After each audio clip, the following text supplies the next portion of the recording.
में या किसी होल में जाना चाहते थे तो नहीं जा पाते थे, वो पैर फंसता था।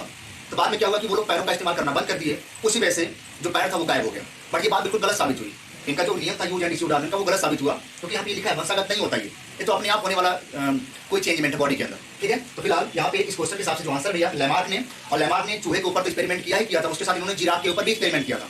जिराफ जिसकी गर्दन सबसे लंबी होती है, तो इन्होंने दो चीजों के ऊपर एक्सपेरिमेंट किया था। लेमार्क ने चूहे के ऊपर तो किया ही किया था, उसके बाद इन्होंने जिराफ के ऊपर भी अपना काम किया था, उन्होंने उसके ऊपर एक्सपेरिमेंट किया था। ये सारे नाम आप बिल्कुल याद करके चलिए जो मैं बोल रहा हूँ। ठीक बच्चों, चलिए आगे चलते हैं। थोड़ा सा लिखा है यहाँ पे, जंतु विज्ञान का पिता कौन कहलाता है? Who is the father of zoology? बिल्कुल सिंपल है, कौन हो जाएंगे भाई? अरस्तु साहब हो जाएंगे। एरिस्टोटल बोलिए, अरस्तु बोलिए। अच्छा यहाँ पे हो जाता है हिप्पोक्रेट, इनको बोलते हैं बच्चों दवाइयों, फादर ऑफ मेडिसिन, इसको बोलते हैं फादर ऑफ मेडिसिन। ये भी आप बहुत अच्छे तरीके से याद करके जाइए, father of medicine, father of medicine भैया किसको बोलते हैं? हिप्पोक्रेट्स को। और आपको थियोफ्रास्टस के बारे में पता है, फादर ऑफ बॉटनी को बोला जाता है। तो थियोफ्रास्टस को भाई क्या बोलते हैं? इनको बोलते हैं फादर ऑफ बॉटनी। क्या बोलते हैं बच्चों? फादर ऑफ बॉटनी, ये बोला जाता है फादर ऑफ बॉटनी। ठीक है, तो देखिए भाई, father of zoology Aristo, father of botany Theophrastus, father of medicine Hippocrates, और डार्विन के बारे में मैंने आपको बताया, नेचुरल सिलेक्शन के बारे में मैंने बताया। ठीक है, डार्विन के बारे में। चलिए इसको भी नोट कर ले, सारे के सारे नाम, आगे चलते हैं। ठीक है भाई, चलिए आगे चलते हैं, नोट कर लें इसको। चलो आगे चलते हैं। थोड़ा यहाँ लिखा है फादर ऑफ बॉटनी के बारे में, सिंपल क्वेश्चन है। तो फादर ऑफ बॉटनी भाई कौन हो गए? थियोफ्रास्टस। तीसरा वाला ऑप्शन सही हो गया। चलो आगे चलते हैं। नेक्स्ट यहाँ लिखा है जंतुओं के बिहेवियर या व्यवहार का अध्ययन क्या कहलाता है? Study of behaviour of animal, बच्चों उसको बोलते हैं इथोलॉजी। बहुत बार क्वेश्चन आपके एग्जाम में पूछा गया है कि हमारे और आपके बिहेवियर जो होते हैं उसको हम किसके अंतर्गत उसका अध्ययन करते हैं। आपका बिहेवियर, हमारा बिहेवियर, या किसी का बिहेवियर जो है, या किसी भी जंतु या किसी भी जानवर का जो बिहेवियर होता है उसके बारे में जो स्टडी करते हैं उसे क्या बोलते हैं? इथोलॉजी बोला जाता है। इथोलॉजी। यहाँ पे एक नाम और देखिए लिखा है। ठीक है, चलिए ठीक है, सारी चीजें सही है। नाम यहाँ पे इथियोलॉजी, किसी बॉडी के अंदर जो डिजीज है या किसी डिजीज के बारे में जो स्टडी करते हैं उसे क्या बोलते हैं? इथियोलॉजी। तो कहीं भी किसी भी डिजीज के बारे में जो स्टडी किया है तो उसे बोलते हैं इथियोलॉजी, और कहीं भी किसी भी ह्यूमन बिहेवियर के बारे में जो स्टडी की जाती है उसे भाई क्या बोलते हैं? इथोलॉजी बोला जाता है। चलो आगे चलते हैं। थोड़ा नेक्स्ट देखा है बच्चों, ये भी क्वेश्चन काफी इंपॉर्टेंट है। विलियम हार्वे किसकी खोज के लिए जाने जाते हैं? यहाँ लिखा है William Harvey is known for the discovery of, बताइए भाई इसका आंसर क्या होगा? जल्दी से बताएं फटाफट, बिल्कुल सिंपल क्वेश्चन है, बहुत ही आसान क्वेश्चन है, जरूर बताइए इसके बारे में फटाफट से बताएं जल्दी से। बताओ भाई क्या आंसर होगा इसका कि विलियम हार्वे को किसके बारे में जाना जाता है? भाई विलियम हार्वे को किसके बारे में जाना जाता है?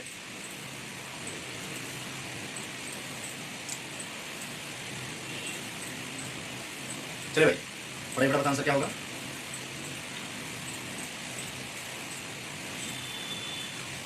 डी, ब्लड सर्कुलेशन, बिल्कुल सही।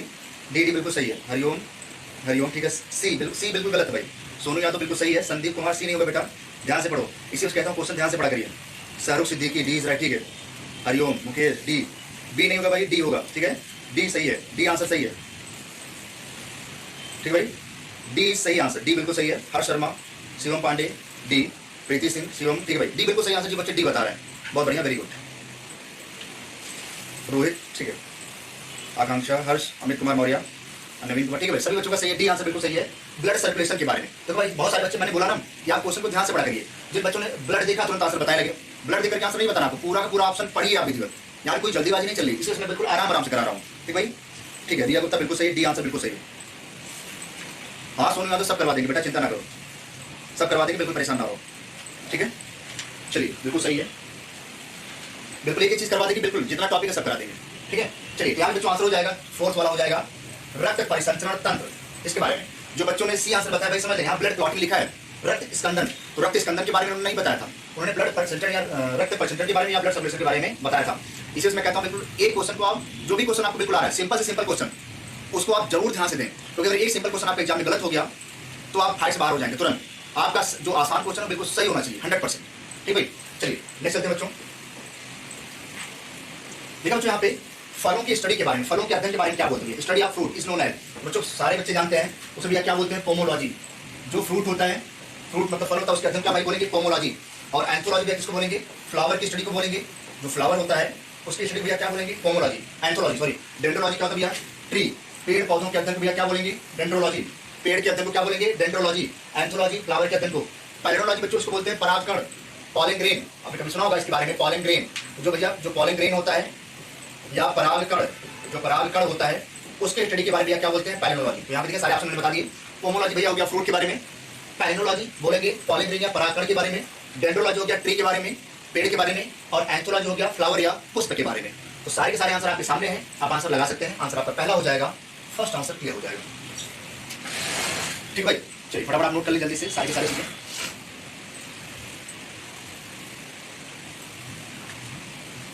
ठीक है, बिल्कुल समझ में आ रहा है किसी बच्चों को? बता भाई, सभी बच्चों को समझ आ रहा है कि नहीं आ रहा?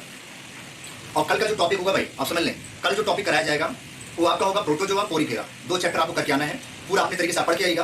प्रोटोजोआ एंड पोरीफेरा, जो नए स्टूडेंट है जो पुराने स्टूडेंट हैं वो सारे के सारे प्रोटोजोआ और पोरीफेरा करके आएंगे। पहले हम लोग एनिमल किंगडम को कंप्लीट करेंगे, उसके बाद मार्फोलॉजी को कंप्लीट करेंगे। ठीक है, एनिमल किंगडम मार्फोलॉजी। तो कल आप प्रोटोजोआ और पोरीफेरा पूरा बिजी, जितनी आपकी ताकत हो, जितना आप पढ़ सकते हैं उतना आप कल पढ़ के बिल्कुल रेडी रहिएगा। ठीक है भाई, ठीक है,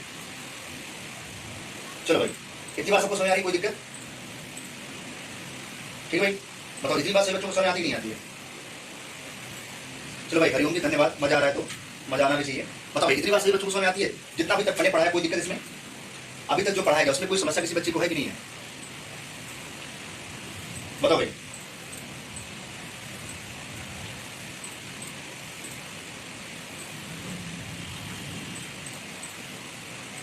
संदीप कुमार बिल्कुल सही। बताओ भाई, फटाफट से बच्चे बताएं।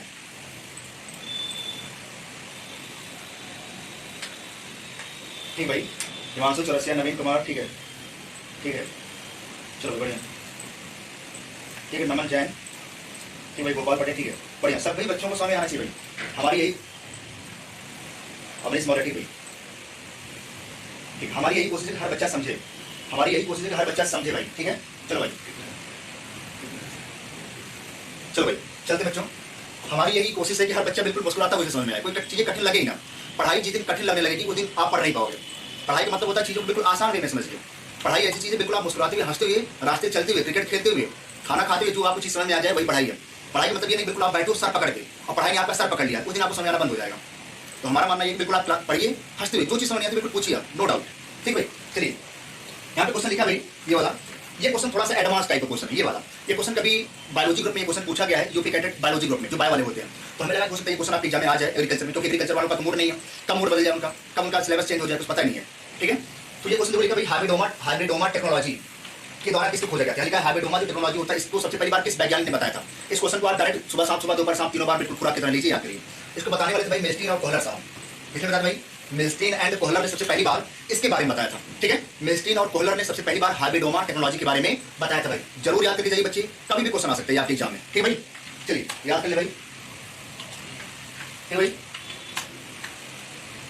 ठीक है, चलो भाई आंचल चौधरी बिल्कुल सही, बढ़िया, वेरी गुड बेटा। आगे का भी अगला क्वेश्चन देखते हैं। नेक्स्ट देखिए बच्चों यहाँ पे हाइड्रोपोनिक्स के बारे में। अब ये क्वेश्चन आपके इंपॉर्टेंट है, हाइड्रोपोनिक्स। इसको मैं अगर यहाँ पे ऐसे लिखूं, हाइड्रोपोनिक्स क्या होता है भाई? इसको ऐसे लिखें, हाइड्रोपोनिक्स।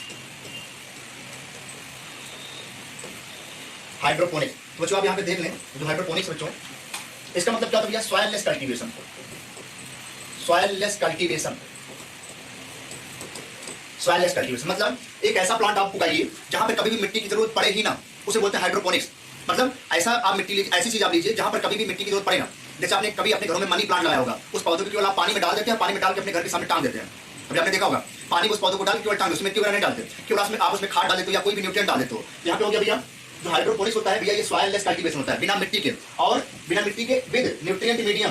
क्या बच्चों यहाँ पे जो पोषण वाला चीज होंगी, जो न्यूट्रिएंट होगा वो मीडियम आपको चाहिए, न्यूट्रिएंट मीडियम आपको चाहिए भाई, न्यूट्रिएंट मीडियम आपको चाहिए। तो हाइड्रोपोनिक्स सॉइललेस कल्टीवेशन होता है विद न्यूट्रिएंट मीडियम। ये आपसे क्वेश्चन बोल देगा कोई ऐसा पौधा जिसको हम केवल न्यूट्रिएंट मीडियम में ही उगाते हैं, न्यूट्रिएंट मीडियम में जहां पर कभी भी किसी भी मिट्टी की आवश्यकता नहीं होती, उसे भैया क्या बोलेंगे? हाइड्रोपोनिक्स। और हाइड्रोपोनिक्स के द्वारा हम लोग बहुत सारी चीजें बना चुके हैं, जैसे कुकुम्बर, खीरा, टोमेटो, सीडलेस कुकुम्बर, खीरा, टोमेटो, ये सब चीजें बना चुके हैं भाई। ठीक है, तो उसे हाइड्रोपोनिक्स हम बोलते हैं। और इसको बताने वाले थे भैया कौन? उसको बताने वाले थे बच्चों जूलियन वॉन सैक्स, उनका नाम था सैक्स। क्या नाम था भाई? सैक्स, SACS, सैक्स। सबसे पहली बार इसको बताने वाले सैक्स वैज्ञानिक थे। तो इसको याद कर ले भैया। जैसे यहाँ पे एग्जांपल आप याद कर सकते हैं, एग्जांपल बीज रहित कुकुम्बर, बीज रहित सीडलेस टोमेटो, खीरा, ये सारे सारे भैया कैसे हैं? हाइड्रोपोनिक्स के बनाए जाते हैं।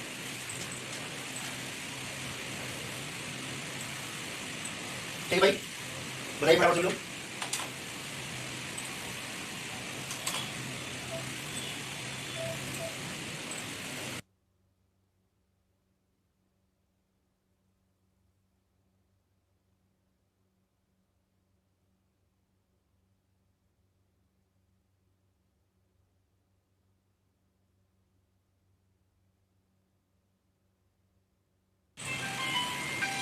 आगे चलते हैं भाई।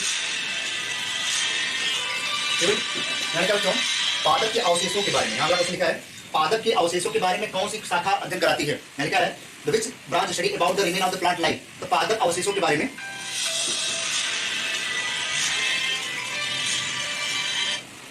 ठीक भाई। चलिए थोड़ा देखते हैं,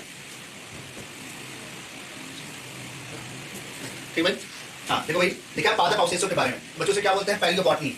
क्या बोलते हैं भाई, पैलियोबॉटनी। तो भाई यहाँ लिखा है पैलियोंटोलॉजी, कंफ्यूज मत हो जाना, कंफ्यूज बिल्कुल नहीं होना है। यहाँ लिखा है पैलियोंटोलॉजी, फॉसिल्स का अध्ययन। केवल अगर लिखते हैं यहाँ पे अवशेषों का अध्ययन, केवल अगर यहाँ पे लिख दिया जाए अवशेषों का अध्ययन, या हम बोलते हैं केवल फॉसिल्स का अध्ययन, फॉसिल्स के बारे में, उसे बच्चों बोलेंगे पैलियोंटोलॉजी। लेकिन अगर यहाँ पे लिख दिया पादप जीवन के अवशेषों का अध्ययन, प्लांट के बारे में, उसे क्या बोलेंगे भाई, पैलियोंटोलॉजी बोले जाएंगे। अगर बोलते जंतुओं के अवशेषों का अध्ययन, जैसे यहाँ पे लिख दिया जाए, एक नाम होता है बच्चों पैलियोजूलॉजी, पैलियोजूलॉजी। तो अगर इसके बारे में बोला जाएगा बच्चों, ये हो जाएगा जंतु जीवन के अवशेषों का अध्ययन, जंतु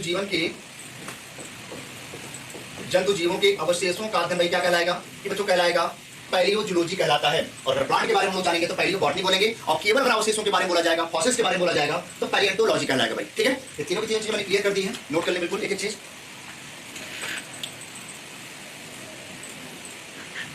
ठीक है भाई, चले आगे बच्चों, नेक्स्ट चले, चलिए थोड़ा आगे चलते हैं, आगे चलते हैं। लिखा है अगला क्वेश्चन, देखो भैया टिक्स और माइट्स। यहाँ लिखा है टिक्स और माइट्स, मतलब अगर मैं यहाँ पे ऐसे लिखूं टिक्स एंड माइट्स, ऐसे बच्चों जो टिक्स एंड माइट्स होता है इसको बोलते हैं बच्चों एक्रोलॉजी। क्या बोलते हैं, एक्रोलॉजी बोला जाता है, एक्रोलॉजी, ठीक है, एक्रोलॉजी। लेकिन अगर यहाँ पे बोलते हैं इंसेक्ट के बारे में, अगर इंसेक्ट के बारे में बोले बच्चों उससे क्या बोल देंगे, एंटेमोलॉजी। इंसेक्ट के बारे में क्या बोलेंगे, एंटेमोलॉजी। तो देखें इंसेक्ट के बारे में एंटेमोलॉजी, टिक्स और माइट्स के बारे में क्या बोलेंगे, एक्रोलॉजी। तो आंसर तो पहला हो गया आपका एक्रोलॉजी। लेकिन अगर एंटेमोलॉजी बोला जाएगा तो इंसेक्ट हो जाएगा, मोलेकुलॉजी होगा बच्चों तो मोलस्का हो जाएगा, मोलस्का। आपको मोलस्का के बारे में पता भी होगा पूर्व, मोलस्का के बारे में। और यहाँ का कार्सिनोलॉजी, जो कैंसर काजिंग होते हैं, जो कैंसर को उत्पन्न करने वाले जो केमिकल होते हैं उसे बोलते हैं कार्सिनोलॉजी। तो फिलहाल मोलेकुलॉजी मोलस्का का अध्ययन, और एंटेमोलॉजी इंसेक्ट का अध्ययन, टिक्स और माइट्स का अध्ययन बच्चों क्या बोलते हैं, एक्रोलॉजी। ये सारे के सारे क्वेश्चन बहुत इंपॉर्टेंट है, वेरी वेरी इंपॉर्टेंट। ठीक है भाई, तो बिल्कुल अच्छे तरीके से इसको मैनेज करिए, याद करिए, कोई समस्या तो तुरंत आप बताइए। चलो भाई नोट कर लेते हैं एक पॉइंट।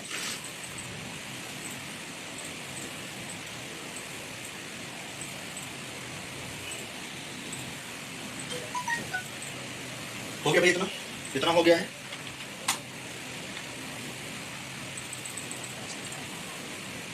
हो गया भाई, चले आगे अगला चलते हैं भाई। देखिए बच्चों यहाँ पे लिखा है कि एटीपी में उच्च ऊर्जा बंध स्थापित होता है। बिल्कुल सिंपल क्वेश्चन, बहुत ही आसान क्वेश्चन है, पता ही चला फटाफट क्या आंसर होगा। लिखा एटीपी में उच्च ऊर्जा बंध स्थापित होता है। एटीपी में उच्च ऊर्जा बंध किसके बीच में स्थापित होता है भैया, बच्चों न्यूक्लियोसाइड और फास्फेट ग्रुप के बीच में, शर्करा और फास्फेट ग्रुप के बीच में, क्षार और फास्फेट ग्रुप के बीच में, उपयुक्त में से कोई नहीं। फटाफट आंसर बताइए सब लोग क्या होगा। एटीपी में उच्च ऊर्जा बंध स्थापित होता है, सभी को पता है कि एटीपी में ऊर्जा बनती है, इस बात तो सबको पता है। ठीक भाई,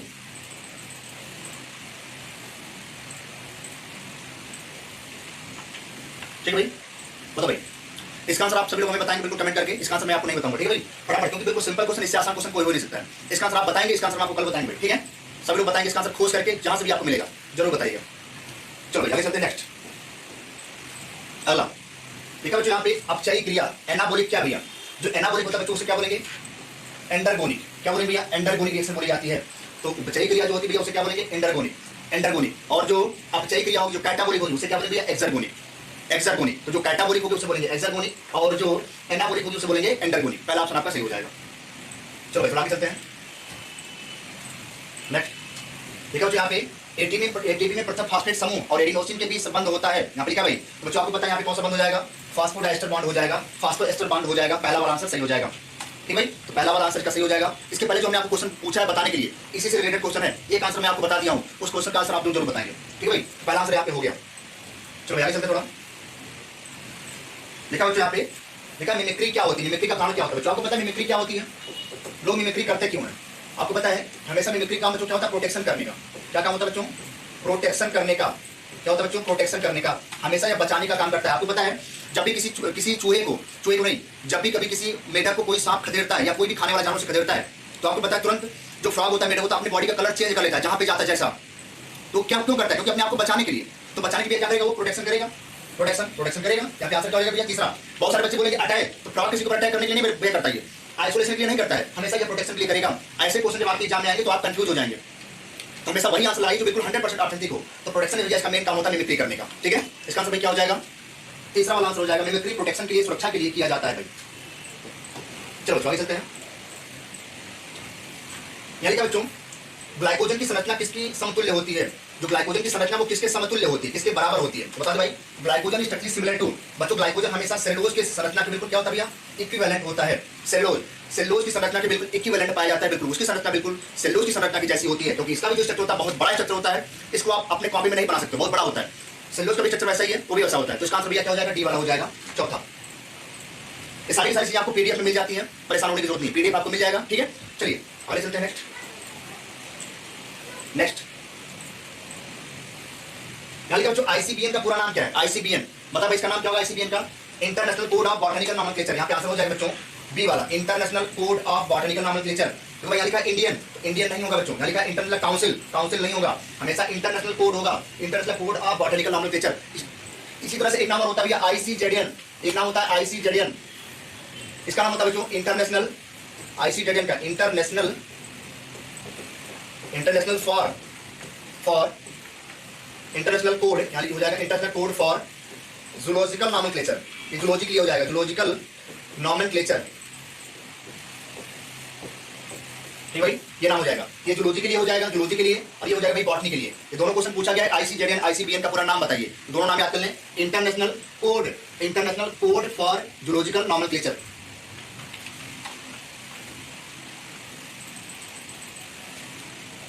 ठीक है भाई, इतना हो गया, सभी बच्चों को नोट कर लें।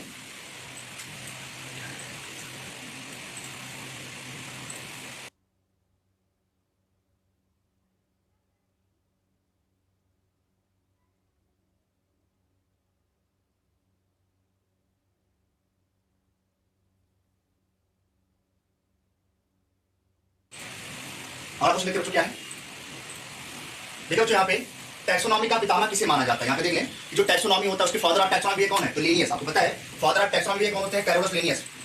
ये भी आंसर आपको याद करना पड़ेगा, बिल्कुल अच्छा क्वेश्चन है कि फादर ऑफ टैक्सोनॉमी बच्चों कैरोलस लिनियस को बोला जाता है, father of taxonomy Carolus Linnaeus को बोला जाता है। यहाँ पे आंसर दूसरा सही हो गया,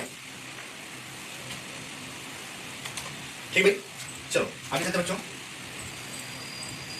अगले क्या भैया, यहाँ पे देखा कौन सा, which is a taxonomy, which is a taxonomy, यहाँ लिखा है जीनस, फैमिली, जेनरा, यहाँ लिखा है कौन सा भैया, टैक्सॉन है, ठीक है।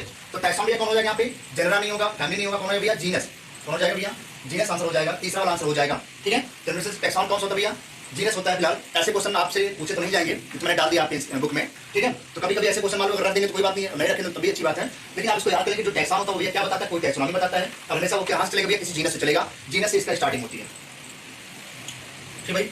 चलो आगे चलते हैं नेक्स्ट। देखो यहाँ पे पौधे का एक समूह जो किसी रैंक के समान युक्त होता है, group of plant which is similar trait of any rank, उसे भैया क्या बोलते हैं, टैक्सॉन, उसे भैया क्या बोल देंगे, टैक्सॉन बोल दिया जाएगा। ये भी क्वेश्चन आप याद कर लें, पौधे का एक समूह जो किसी रैंक के समान युक्त होता है उसे भैया क्या बोल देंगे, टैक्सॉन। पौधे का एक समूह जो किसी रैंक के समान बताता है उसे क्या बोलेंगे भाई, टैक्सॉन। ये कुछ क्वेश्चन आपके एनसीईआरटी से लिए गए हैं, तो मैंने आपको क्वेश्चन यहाँ पे दे दिया है। ऐसे क्वेश्चन अगर आ जाएंगे तो अच्छी बात है, नहीं आएंगे तो भी कोई बात नहीं, फिलहाल मैंने एनसीईआरटी से क्वेश्चन लिया है, यहाँ पे रख दिया है, ठीक है। देखो सिंपल क्वेश्चन है, आसान क्वेश्चन है, पौधे का एक समूह जो किसी रैंक के समान युक्त होता है उसे भैया क्या बोलेंगे, तो टैक्सॉन बोल दिया जाता है। चलो आगे चलते थोड़ा सा नेक्स्ट। देखो बच्चों यहाँ पे द्विनाम पद्धति के बारे में किसने बताया था, तो बच्चों आपको पता है द्विनाम पद्धति के बारे में किसने बताया भैया, कैरोलस लीनियस ने बताया था, कैरोलस लीनियस ने बताया था, ठीक भाई।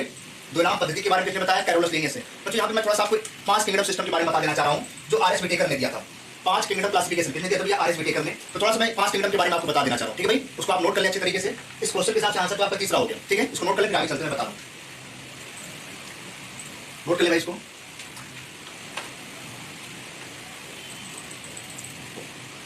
चलो देखो जरा, मैंने ऐसे बना दिया, यहाँ देखिए भाई, जैसे मान लिया हमने लिखा यहाँ पे 5 किंगडम क्लासिफिकेशन, 5 जगत वर्गीकरण मिल गया यहाँ पे, 5 जगत वर्गीकरण, 5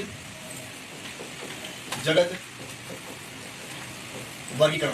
बच्चों आपके लिए इंपॉर्टेंट है, ये यहाँ से क्वेश्चन पूछा जा सकता है 5 जगत वर्गीकरण के बारे में, यहाँ थोड़ा मेंशन कर लें। इसको भी दिया गया था 1969 में, 1969 में किसने दिया था भैया, उनका नाम था आर.एच. विटेकर। क्या नाम था बच्चों, आर.एच. विटेकर उनका नाम था, आर.एच. विटेकर उनका नाम था, जो 5 किंगडम क्लासिफिकेशन बताए थे। और थोड़ा देखिए 5 किंगडम क्या होता है यहाँ पे, देखो भाई हम ऐसे करके 5 किंगडम बना रहे हैं, 5 किंगडम। पहला बच्चों हो जाएगा मोनेरा, क्या हो जाएगा भैया, मोनेरा, पहला मोनेरा, इसको हम हिंदी लिखेंगे मोनेरा। मोनेरा। दूसरा हो जाएगा बच्चों क्या, प्रोटिस्टा। दूसरा हो जाएगा प्रोटिस्टा, इसे लिखेंगे प्रोटिस्टा। तीसरा बच्चों हो जाएगा फंजाई या कवक, इसे भैया क्या बोलेंगे, फंजाई या क्या बोलेंगे बच्चों, कवक। चौथा बच्चों हो जाएगा, चौथा प्लांटी, प्लांटी या पौधों के बारे में, जो पौधे थे पौधों के बारे में, ठीक भैया, पौधों के बारे में। और पांचवा हो जाएगा, पांचवा और सबसे लास्ट, उसे बोलते हैं एनिमेलिया। एनिमेलिया ऐसे बोलते थे जंतु के बारे में, ठीक भैया, जंतु के बारे में। यहाँ पे ये पांचवा आपका हो गया जंतु के बारे में। ये 5 जगह वर्गीकरण है, 5 किंगडम क्लासिफिकेशन है। आप यहाँ पे देखें थोड़ा सा कि भाई 5 किंगडम क्लासिफिकेशन यहाँ पे। बच्चों मैं यहाँ पे लिखना चालू करूँ तो समझ लें, जो मोनेरा होता है बच्चों हमेशा ये एक कोशिकीय होता है। एक ही पॉइंट यहाँ से समझ लीजिए भैया, मोनेरा बच्चों कैसा होता है, एक कोशिकीय होता है, यूनिसेलुलर होता था। और ये भी बच्चों कैसा होता है, एक कोशिकीय। प्रोटिस्टा भी कैसा होता है, एक कोशिकीय, एक कोशिकीय, बिल्कुल समझ लें बिल्कुल। ये बच्चों होता है बहुकोशिकीय, बहुकोशिकीय, बहुकोशिकीय। ये बच्चों कैसा होता है, बहुकोशिकीय, बहुकोशिकीय। और ये भी कैसा होता है, बहुकोशिकीय। नाम याद करें बिल्कुल। आपसे क्वेश्चन पूछ सकते हैं, बताओ कौन सा एक कोशिकीय कौन सा बहुकोशिकीय। तो 5 जगत वर्गीकरण देने वाले आर एस विटेकर ने 1969 में 5 नाम बताए। पहला नाम भैया क्या था, मोनेरा, प्रोटिस्टा, फंजाई, प्लांटी और एनिमेलिया। ये सारे नाम आपके याद है। दूसरा पॉइंट क्या है बच्चों, ये एक कोशिकीय तो है, लेकिन ये कोशिकीय के साथ भैया कैसा है, ये कैसा होता है बच्चों, ये प्रोकैरियोट होता है। ये देख लें कैसा होता है बच्चों, प्रोकैरियोट। ये कैसा होता है, प्रोकैरियोट। ये कैसा होता है, यूकैरियोट। यूकैरियोट होता है। ये कैसा होता है, यूकैरियोट, यूकैरियोट। ये भी कैसा होता है, यूकैरियोट, यूकैरियोट। ये भी कैसा होता है, यूकैरियोट। बिल्कुल एक ही चीज समझ भाई। आगे देखते भाई, यहाँ पे बच्चों क्या होता है, यहाँ पे केंद्रक नहीं पाया जाता। यहाँ पे मोनेरा ग्रुप में केंद्रक नहीं होता, यहाँ पे केंद्रक होता है। यहाँ केंद्रक पाया जाता है, यहाँ भी केंद्रक पाया जाता है, केंद्रक पाया जाएगा। यहाँ भी केंद्रक पाया जाएगा, यहाँ भी केंद्रक पाया जाएगा। तो देखिए भाई, केंद्रक केवल इसमें नहीं पाया जा रहा, बाकी सब में पाया जा रहा है। यही केवल यूनिसेलुलर एक कोशिकीय प्रोकैरियोट है, unicellular eukaryote, sorry unicellular prokaryote. बाकी ये यूनिसेलुलर यूकैरियोट, बाकी multicellular eukaryote, multicellular eukaryote, multicellular eukaryote. एक चीज बिल्कुल समझ ले भाई। अब भाई थोड़ा सा मैं एग्जांपल बता रहा हूं आपको। एग्जांपल यहाँ पे कौन आएगा एग्जांपल में, यहाँ पे बच्चों आता है जीवाणु। कौन आएगा भाई, जीवाणु। दूसरा यहाँ पे आएगा नीली हरी शैवाल, नीली हरी शैवाल इसी के अंतर्गत आते हैं मोनेरा में। तो इसी मोनेरा के अंतर्गत बच्चों जीवाणु या बैक्टीरिया या नीली हरी शैवाल या ब्लू ग्रीन एल्गी आता है, इसके मोनेरा के अंतर्गत। जरूर याद करें, मोनेरा बच्चों हमेशा उसमें जीवाणु आता है, वह एक कोशिकीय प्रोकैरियोट होता है। केवल ऐसा ग्रुप बताइए जो ये कोशिकीय प्रोकैरियोट होता है, बच्चों उसे क्या बोलेंगे, मोनेरा। कोई एक ऐसा ग्रुप बताइए जो एक कोशिकीय तो है लेकिन यूकैरियोट है। कौन हो जाएगा भैया, प्रोटिस्टा। इन्हीं दोनों में केवल कंफ्यूजन रहता है दोनों बच्चों को, ये दोनों जरूर याद करके जाइए। बाकी सारे कैसे भैया, बहुकोशिकीय यूकैरियोट, बहुकोशिकीय यूकैरियोट। केवल एक ऐसा जिसके अंदर केंद्रक नहीं है, मोनेरा के अंदर केंद्रक नहीं है, बाकी सबके अंदर केंद्रक पाया जाता है। इतनी बात में आती है भाई। इसका एग्जांपल क्या है, इसका एग्जांपल बच्चों प्रोटिस्टा में कौन आता है, अमीबा। कौन आता है बच्चों, अमीबा। इसके बाद इसमें कौन आता है, पैरामीशियम। अमीबा और पैरामीशियम पाया जाता है इसमें। इसमें कौन आएगा बच्चों, जैसे आपको पता है इसमें सारे के सारे कवक आ जाएंगे, कवक फफूंद जो होते हैं कवक इसमें आते हैं। सारे के सारे प्लांट, एग्जांपल जितने भी प्लांट होते हैं, चाहे शैवाल हो, चाहे ब्रायोफाइटा, टेरिडोफाइटा, जिम्नोस्पर्म, एंजियोस्पर्म, जितने भी पौधे होते हैं सारे किसमें भैया, एनिमल प्लांट वाले में। एनिमल में कौन आएगा, सभी जंतु जो होते हैं, जो सभी एनिमल होते हैं, वो सभी एनिमलिया ग्रुप में आ जाएंगे। तो ये भैया ये सारे के सारे सिस्टम को बताने वाले आर एस विटेकर थे, जिन्होंने 5 किंगडम के बारे में बताया, 1969 के बारे में उन्होंने बताया था। ये पॉइंट आपके वेरी वेरी इंपॉर्टेंट है। आप इसको स्क्रीनशॉट या जैसे भी आप नोट कर पाए आप इसको नोट कर लें। 1 मिनट का मैं टाइम दे रहा हूं आपके पास, ठीक है, नोट कर लें।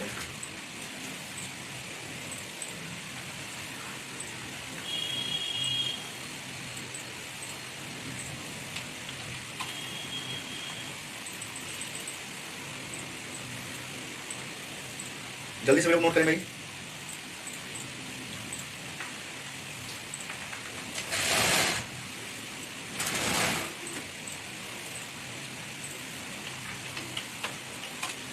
हो गया भाई, और हो गया तो बताइए फटाफट जल्दी से।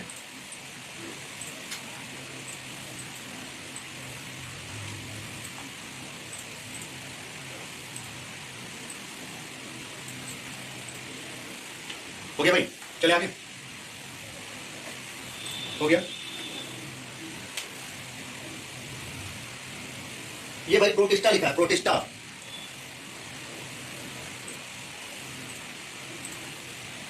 ठीक भाई, ये लिखा है प्रोटिस्टा, एक कोशिकीय यूकैरियोट। ठीक भाई, नॉट हो गया सर, अच्छा भी नहीं हुआ है। ठीक है भाई, जो नॉट हो गया सर भाई बना ले, 1 मिनट टाइम है, ठीक है। ठीक है, बना लीजिए, फिर चलते हैं। ये लिखा है प्रोटिस्टा ए कोष्ठी, ये लिखा है कवक बहुकोष्ठी और यूकैरियोट, ये भी बहुकोष्ठी यूकैरियोट, ये भी बहुकोष्ठी यूकैरियोट। मतलब हो गया सभी लोग? अमित बघेल,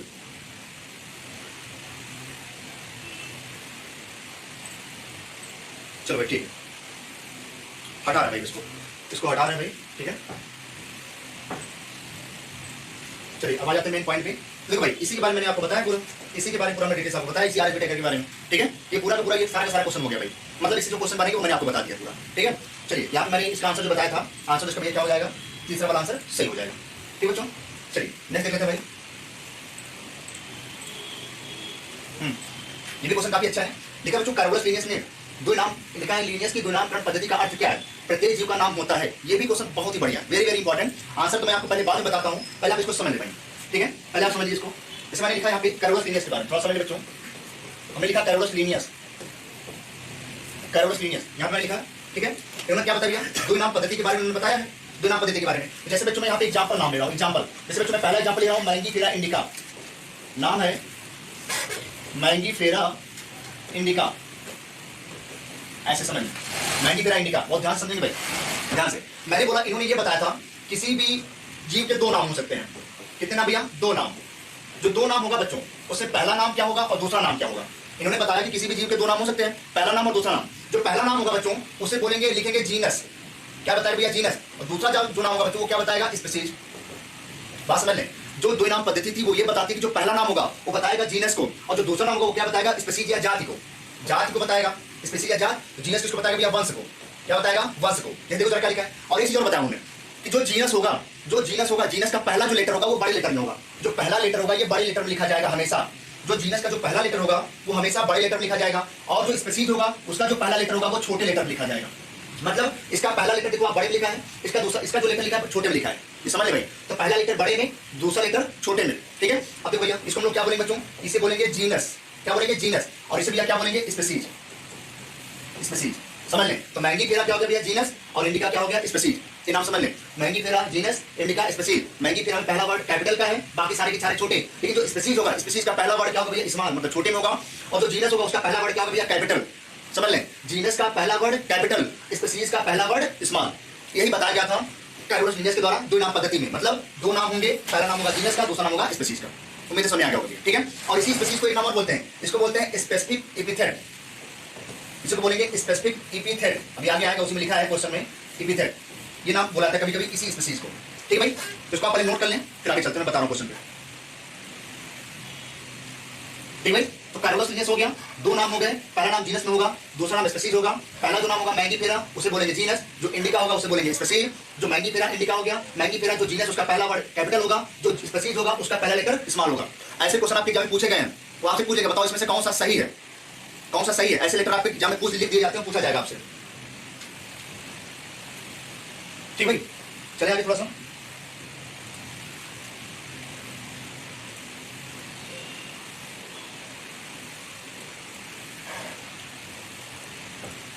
हो गया भाई, चले आगे।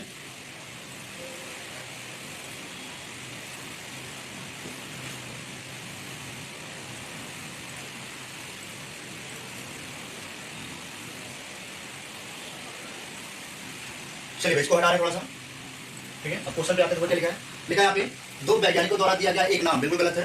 लिखा दो नाम, एक लैटिन और दूसरा व्यक्ति का नाम, ठीक है। Two name one Latin other person, लिखा है दो नाम, एक वैज्ञानिक द्वारा दूसरा प्रचलित, या two name on scientific and other popular. एक जेनेटिक नाम, दूसरा स्पेसिफिक नेम। देखिए भैया आंसर आपका हो गया ये वाला, चौथा वाला। देखिए भाई एक नाम होगा जीनस का और दूसरा नाम होगा स्पेसिफिक एपिथेट का। देखिए भाई एक नाम जीनस का हो गया, जीनस का, दूसरा नाम स्पेसिफिक एपिथेट का हो गया। तो चौथा आंसर आपके सामने है, फोर्थ वाला आंसर सही हो जाएगा, ठीक है भाई।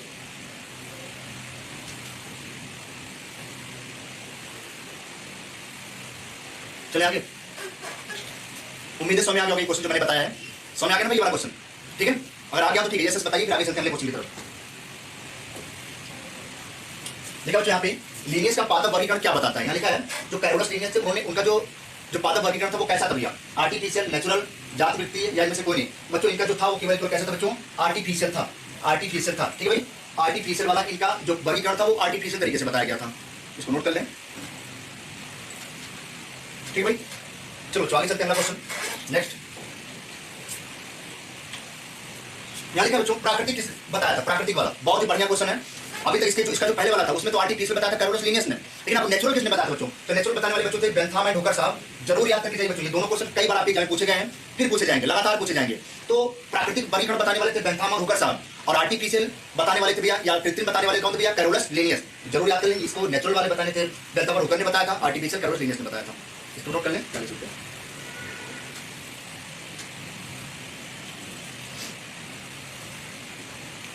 चलिए आगे चलते हैं थोड़ा सा। नेक्स्ट ठीक है बच्चों, यहाँ पे फाइलोजेनेटिक यहाँ लिखा है फाइलोजेनेटिक क्लासिफिकेशन। बहुत बार ये भी क्वेश्चन पूछा गया है कि फाइलोजेनेटिक क्लासिफिकेशन किसने दिया था भैया? फाइलोजेनेटिक यहाँ लिख दिया जाए। फाइलोजेनेटिक मतलब क्या होता है? थोड़ा सा पुराने इवोल्यूशन टाइप, बहुत पुराने टाइप। यहाँ लिखा है लिनियस, हचिंसन, ठीक है, बेंथम और हुकर। तो यहाँ पे फाइलोजेनेटिक को भी बताने वाले भैया कौन थे? बेंथम और हुकर साहब थे, बेंथम और हुकर साहब थे। ठीक भाई, तीसरा ऑप्शन यहाँ भी सही हो जाएगा। चलिए अगला चलते हैं। नेक्स्ट आज का लास्ट सवाल है ये, आज का लास्ट सवाल। ठीक है भाई, देखिए जरा यहाँ लिखा है 5 जगत वर्गीकरण के बारे में सबसे पहली बार किसने बताया था? 5 किंगडम क्लासिफिकेशन, 5 जगत के बारे में। तो अभी मैंने आपको बताया किसने बताया था भाई? उनका पूरा नाम था, जरूर याद करके जाए। उनका पूरा नाम था आर्यच विटेकर, आर्यच विटेकर नाम था। और उन्होंने कब बताया भैया?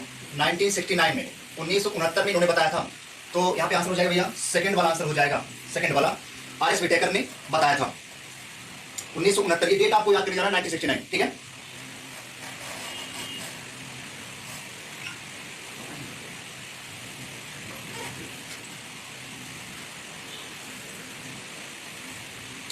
चलो भाई यहाँ पे ये भी आंसर हो गया आपका। नेक्स्ट बाकी बच्चों ठीक है, आज की क्लास आपको समझ आई होगी। ये चैप्टर काफी आसान है, इस चैप्टर से आपके एग्जाम में 1 से 2 क्वेश्चन जरूर आते हैं। ठीक है, तो आप इस चैप्टर को एक बार फिर से अपने तरीके से रिवाइज कर लीजिएगा। जो मैंने क्वेश्चन बताया उसको आप पढ़ लीजिएगा। बाकी इसमें जो रिमेनिंग क्वेश्चन लगभग 15 क्वेश्चन और बचे इसमें, इसको हम कल कराएंगे। और कल ही हम लोग एक नया टॉपिक स्टार्ट करेंगे जो मैंने आपको बता दिया है, किंगडम स्टार्ट करेंगे उसमें। और उसमें हम लोग पहले पढ़ेंगे प्रोटिस्टा के बारे में, यहाँ पढ़े प्रोटोजोआ के बारे में और पोरीफेरा के बारे में। तो बिल्कुल आप लोग बिल्कुल तैयार हो जाइए, लगातार मैं टॉपिक आपको बताता चल रहा हूँ, आप उसको पढ़िए, तैयार करिए, और तब आप क्वेश्चन करने में मजा आएगा, तभी आपको कॉन्फिडेंस आएगा। ठीक है भाई, तो चलिए आज के बस इतना ही, धन्यवाद। अभी आपकी केमिस्ट्री क्लास है भाई, ठीक है, चलिए।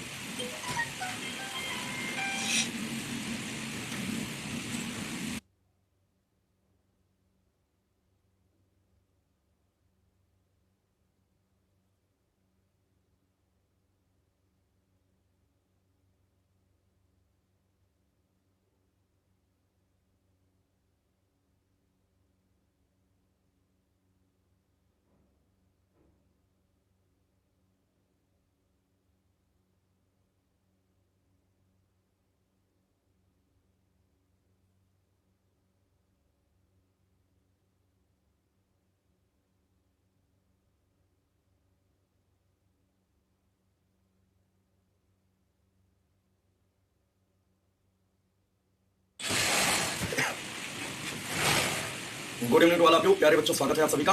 जल्दी से सारे लोग लाइव जुड़ जाओ। Good evening to all of you, स्वागत है सारे बच्चों का, जल्दी से लाइव जुड़े फटाफट। हम लोग केमिस्ट्री देखने वाले हैं, कुछ बेसिक चीजें जो पढ़ रहे थे उसी के आगे हम प्रोसीड करेंगे। ठीक है, सभी विद्यार्थी लाइव जुड़ जाए फटाफट, सारे लोग आ जाएं। जो हम लोग केमिस्ट्री में ऑर्गेनिक केमिस्ट्री का बेसिक पढ़ रहे हैं वही बेसिक अभी क्लियर करेंगे। ठीक है, सारे लोग आ जाएं। मोन्टू, गौतम, खुसरो बेटा, Ruchi Patel, good evening. Good evening to all. Vikas, good evening. Ankit Kumar, Khusro बेटा, स्वागत है सभी का। सारे बच्चे लाइव जुड़ जाए फटाफट।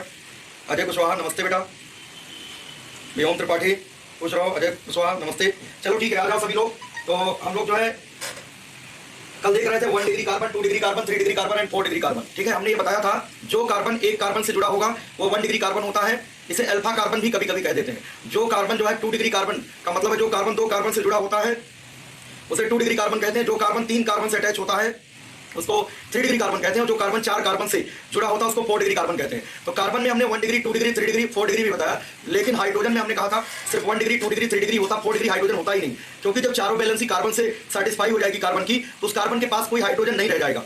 इसी प्रकार से अल्कोहल भी बता रहे थे 1 degree alcohol, 2 degree alcohol and 3 degree alcohol. ठीक है, अगर alcoholic group OH 1 degree carbon से जुड़ा होता है तो 1 डिग्री अल्कोहल होता है, 2 डिग्री कार्बन से जुड़ा होता है 2 डिग्री अल्कोहल होता है, 3 डिग्री कार्बन से जुड़ा होता है तो 3 डिग्री अल्कोहल होता है। लेकिन बच्चों 4 डिग्री अल्कोहल नहीं होता, 4 डिग्री अल्कोहल नहीं होता। ठीक है, सुनील गंगवार, आर्यन, सभी को राधे राधे। कुलदीप चौधरी, स्वागत है। गौरव राठौर, ठीक है, राधे राधे सभी को, Radhe Radhe to all of you. Jai Hind, सभी को जय हिंद।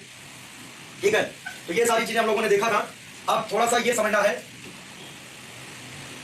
जैसे बच्चों आपसे कहा जाए कि भाई ये CH3COOH मोनोहाइड्रिक, डाइहाइड्रिक और ट्राइहाइड्रिक सब आप लोगों ने समझ लिया। Primary alcohol, secondary alcohol, tertiary alcohol सारे आप लोगों ने समझ लिया क्या होगा। जैसे CH3COOH है बच्चों, इसका नाम होता है, क्या नाम होता है बताओ? इसका नाम है एथेनोइक एसिड। एक दो कार्बन है ना, एसिटिक अम्ल तो है, लेकिन इसका जो IUPAC नाम होगा एथेनोइक अम्ल। ये एथेनोइक एसिड होता है, एथेनोइक अम्ल होता है, ये सभी को पता है। और बच्चों जैसे आपसे कहा जाए ऑक्जैलिक अम्ल का सूत्र, पहले तो हम आपको सूत्र बता देते हैं, मॉलिक्यूलर फार्मूला। ऑक्जैलिक अम्ल, जो ऑक्जैलिक अम्ल होता है, देखो जो ऑक्जैलिक अम्ल होता है इसका जो फार्मूला है बच्चों H2C2O4.2H2O। पहली बात ये सूत्र याद रखिए सभी लोग।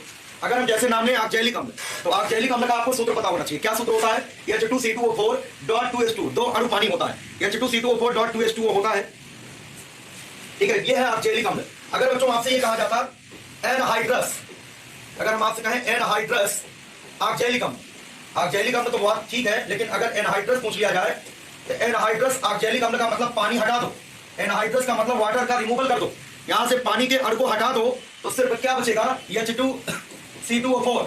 और बच्चों जो संरचना सूत्र आप लोगों ने ऑर्गेनिक में पढ़ा है वो H2C2O4 का पढ़ा है, ना कि H2C2O4.2H2O का पढ़ा हो। तो इसका जो है स्ट्रक्चर हम लोग इसी एनहाइड्रस का बनाते हैं।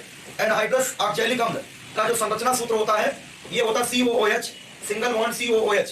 अगर आप इसको वेरीफाई कराना चाहो कि सही है गलत है, दो हाइड्रोजन है H2 हो गया, और दो यहाँ पर देखो कार्बन है तो C2 हो गया, दो दो चार ऑक्सीजन है तो O4 हो गया, H2C2O4। ये वास्तव में बच्चों ये ऑक्जैलिक अम्ल है।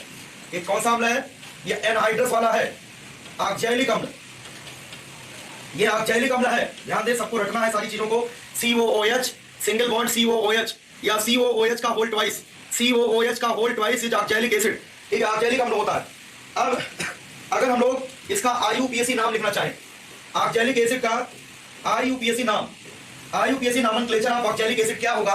देखो एक कार्बन दो कार्बन, तो बच्चों एथेन हो जाएगा पहली बात, इसका नाम एथेन, कॉमा देखो एथेन 1 नंबर पे COOH, 2 नंबर पे COOH, तो 1,2 दो बार है, डाई ओइक अम्ल, डाई ओइक अम्ल। इंपॉर्टेंट क्वेश्चन है, ऑक्जैलिक अम्ल का IUPAC नॉमेनक्लेचर, ऑक्जैलिक अम्ल का IUPAC नाम होता है एथेन 1,2, एथेन देखो 1,2 दो बार है तो डाई ओइक अम्ल, एथेन 1,2 डाई ओइक एसिड। संभव सिंह सेंगर, ठीक है बेटा नमस्ते, बहुत देर के बाद आ रहे हो, ठीक है। यहाँ पर देखो एथेन 1,2 डाई ओइक अम्ल, एथेन क्यों कहा? क्योंकि बच्चों यहाँ पर दो कार्बन है तो दो कार्बन का एल्केन होगा, इसका मतलब एथेन 1 नंबर पे 2 नंबर पे COOH क्रियात्मक समूह जुड़ा है, कार्बोक्सिलिक ग्रुप जुड़ा है, तो 1,2 डाई ओइक अम्ल हो जाएगा, 1,2 डाई ओइक अम्ल हो जाएगा। उम्मीद है आप सभी को समझ में आ गया होगा इतनी बात, ठीक है। Ethane 1,2 die oic acid note कर लेना, ठीक है, एथेन 1,2 डाई ओइक एसिड। कोई दिक्कत किसी को? अगर इतना जो समझने में किसी दिक्कत हो बताएं, ठीक है। तो COOH का होल ट्वाइस, COOH का होल ट्वाइस, इतनी बात सबको क्लियर है? और बच्चों अगर ऐसा हो C डबल बॉन्ड C और यहां पर COOH और यहां पर बच्चों H हो, इसका नाम है फ्यूमेरिक एसिड, फ्यूमेरिक अम्ल, इसका कॉमन नेम है फ्यूमेरिक अम्ल। CHCOOH यहां डबल बॉन्ड है, इसका मतलब होता है फ्यूमेरिक अम्ल। पहले से सूत्र याद रखिएगा, CH डबल बॉन्ड CH तो रहेगा, यहां COOH जुड़ा होगा, ठीक है, इसका नाम है फ्यूमेरिक अम्ल, ठीक है, इसका कॉमन नेम फ्यूमेरिक अम्ल है। इसका IUPAC नाम लिखते हैं 1, दो कार्बन है तो क्या हो जाएगा? एथ, ठीक है, एथ। और ये क्या हो जाएगा? 1,2, ठीक है, यही होगा। देखो यहां पर एल्कीन भी है कि नहीं है? अच्छा चलो तुम लोग पहले बताओ, इसका IUPAC नाम बताओ जरा, देखते हैं कैसे बताओगे। यहां पर COOH ग्रुप भी है और जो है यहां पर एल्कीन भी है, इसका IUPAC नाम बताएं सभी लोग।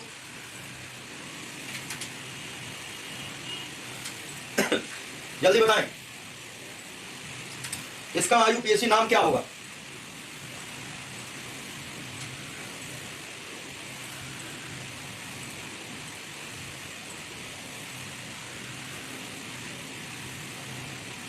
ठीक है,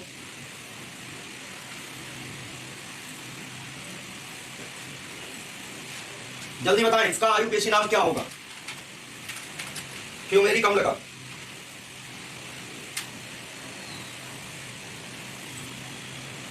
यहां से गिनो बेटा, यहां से 1 2 3 4 ऐसे गिन लो, 1 2 3 4 लॉन्गेस्ट चेन ऐसे बना लो। अब बताओ 1 2 3 4 क्या हो जाएगा? अब तो आंसर बदल जाएगा ना। देखो कभी कभी यहां से भी गिन लिया जाता है, अब इन दोनों बता देंगे, लेकिन इसको सबसे सही यही है 1 2 3 4, ये लंबी चेन का चुनाव कर लीजिए।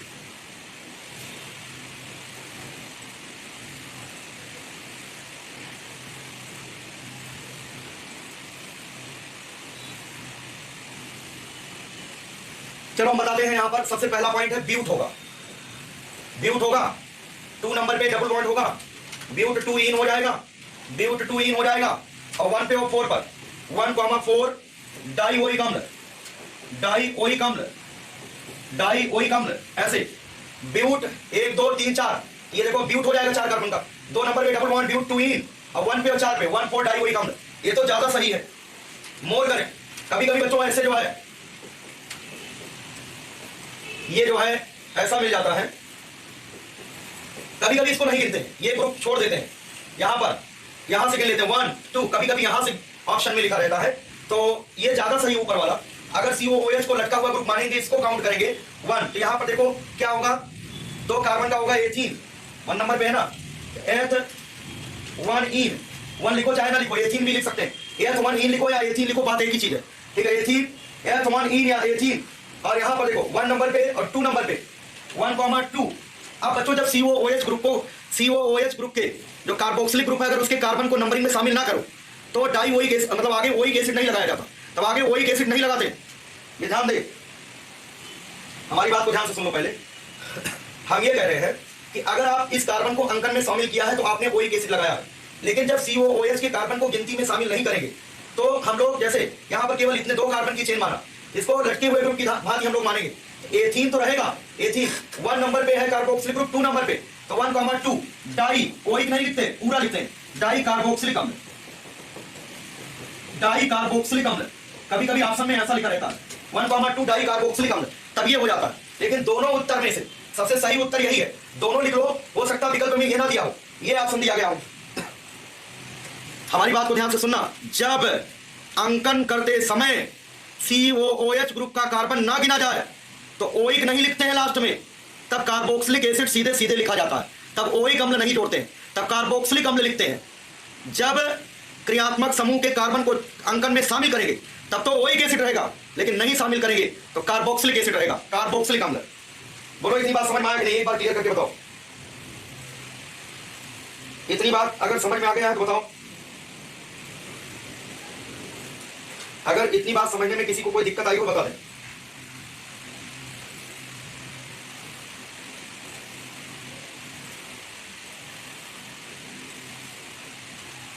देखो यहां पर हमने दोनों चीजें बता दिया है, दोनों चीजें आप लोग जो है याद कर लीजिए, जो मैं बता रहा हूं कैसे। जब ये कार्बन गिना जाएगा तब ओइक एसिड लिखते हैं, जब ये कार्बन ना गिने जाए तो आपको डाई कार्बोक्सिलिक अम्ल लिखना पड़ेगा, डाई कार्बोक्सिलिक अम्ल, डाई कार्बोक्सिलिक अम्ल।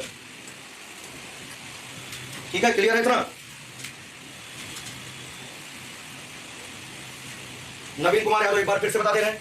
देखो HC डबल बॉन्ड HC और यहां पर है COOH, इसका 2 प्रकार का नॉमेनक्लेचर हमने बताया। एक तो यहां से गिनके 1 2 3 4, इसका मतलब हो जाएगा ब्यूटेन, 4 कार्बन का हो जाएगा मतलब ब्यूट, ठीक है, ब्यूट हो जाएगा। और यहां पर 2 ब्यूट 2 इन, ब्यूट 2 इन हो जाएगा। और 1,4 ये कार्बन शामिल किए गए अंकन में, डाई ओइक अम्ल, डाई ओइक अम्ल। समझिए बात कि नहीं? इतनी अगर किसी को दिक्कत हो बताओ। एक तो ये हो गया, दूसरा तरीका बता रहे हैं, CH डबल बॉन्ड CH, यहां पर COOH और यहां पर COOH। जब नंबरिंग में से ना कॉमन करें, केवल 2 कार्बन की चेन 1 2, यहां पर हो जाएगा बच्चों एथ 1 इन कह दो या एथीन कह दो, ethene 1,2 di carboxylic acid, di carboxylic acid कर देंगे। अब तो क्लियर हो गया होगा ना, जब COOH के कार्बन को ना गिनो तो आपको आगे ओइक एसिड नहीं बल्कि कार्बोक्सिलिक एसिड लिखना पड़ेगा।